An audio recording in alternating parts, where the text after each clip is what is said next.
many traders have gone through this struggle.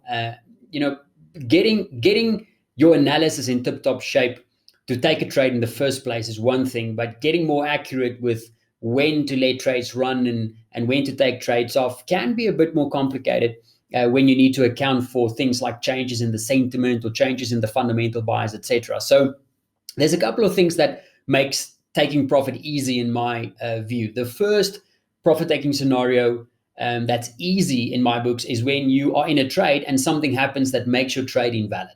So imagine that you're trading a risk-off sentiment, for example, and you are selling the Aussie yen, and suddenly something hits the wires that immediately changes the risk sentiment to risk on. That is always the easiest way to just close your trade immediately, no questions asked, because the premise for the trade changes and the reasons for entering is no longer valid, so you just get out. Now, apart from those obvious times, how can you go about finding a balance between taking enough profit and not leaving too many pips on the table, and between taking too profit too soon and risk losing out on more? So for me, this balance comes down to having a solid, repeatable process. You see, for me, I find the easiest way to get around this challenge and find balance is just to establish a process that works for me, and then making sure that from a psychological point of view, I stick to that trade plan no matter what.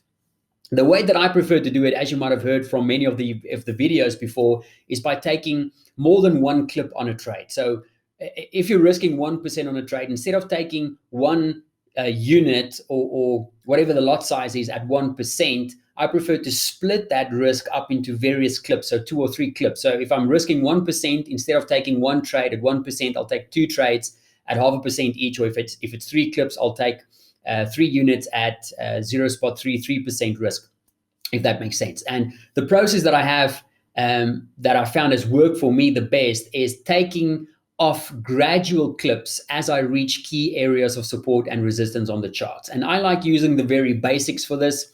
My technical strategy is very basic. I like using important psychological price levels, or important swing points, or important support and resistance areas.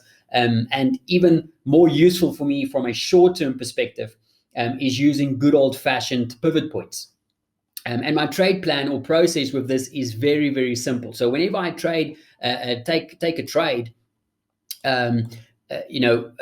my first, my second, and my third possible targets is always the very next significant technical level on the chart. So whether that's a pivot point, whether it's an SR level or a psychological level, whatever it is, my next key area on the chart, whether I'm buying or selling, so being resistance or support, is always going to be my first target, and the next significant level is always going to be my second one, and after that the third one, etc. And if I take this as an example, right? So let's say we decided to take a trade at that daily pivot today. My next key area of significant support that I want to be taking a unit off, let's say I'm taking 2 units on this trade, so we've got 2 units running. My very first place that I want to take profit is getting close to this overall area over here, because we have this most recent swing point going back to the 8th, we have this swing going back to the 13th, and then we have that massive important monthly and weekly trend line coming in. We have the 117.16, which is an important support and resistance area, as well as the S1. So this overall area over here is going to be a very key spot for me to take off one of that unit if we reach that area for profit.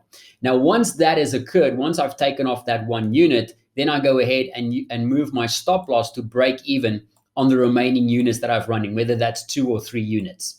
So that's the process that I follow. And whether it doesn't really matter what type of trade I take, I always look for that as my profit targets, whether it's the R1, whether it's a key psychological level, whether it's a trend line, whatever that key support and resistance level is, that next one that I find, that's always going to be the next target. And once I reach that first target, I move the stop to break even, and I follow the exact same process, looking for that next area of confluence to take off the profit, either at a support or resistance area, depending on whether I'm buying or selling. Now, for some, that is really counterintuitive, because from a statistical point of view, you actually put the odds for further profits against you by possibly moving to break even too quickly. But for me, I have found this process, it works for me. And the golden rule for me to deal with the emotional stuff so that I don't deviate from my process is sticking to this plan no matter what happens.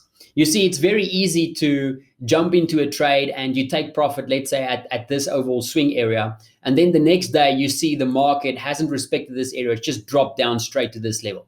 The very first thing that you want to say to yourself is, I should have let this trade run. I should have let the trade run.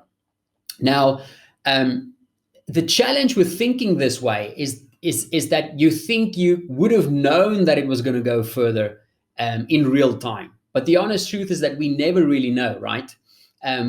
You never know whether the market is going to go another 100 pips or another 50 pips or another 20 pips. Obviously, when you look at FinTwit, there's going to be a lot of traders that always sell right at the top and they buy right at the bottom. I don't put a lot of stock in those types of comments or those types of traders. I stick to the process that I follow. If you are able to sell the top and buy the bottom every single time, then you know what, that's great. I prefer just to stick to this process, and that means that I take it off at these key levels. And once I reach that level, I take it off no matter what. Whether it's if I've taken 2 trades, for example, and the first one I've taken off at the S1 and I move that stop to break even. If I don't get taken out of that trade and it ends up going even further away and ends up reaching that 116.20, you know what? That's fine. That's great. I could have made a lot more, but there's just no way in knowing what the next trade will be and what the market will show you next. So you can beat yourself up and say that, yes, I could have made an additional 50 or 60 or 100 pips, but the honest truth is you just don't know what the market will give you. And for me, I find the way to get around that emotional baggage of could have, would have, should have, is just having a process that works for me and just sticking to that process no matter what. Now, there might be times when you might deviate from that process if you have a very, very good reason. I think a good example is when we had our September trade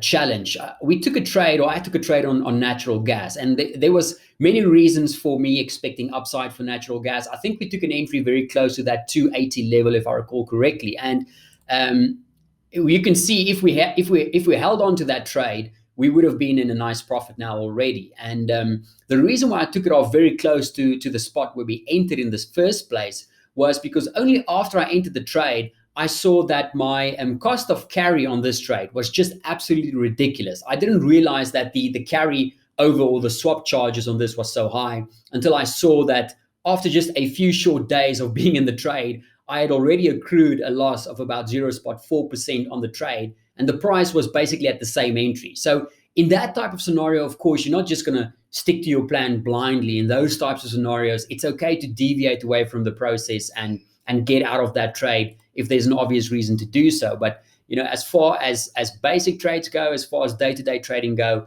I find that the best way is just to find a process that works for you and always stick to it, no matter what.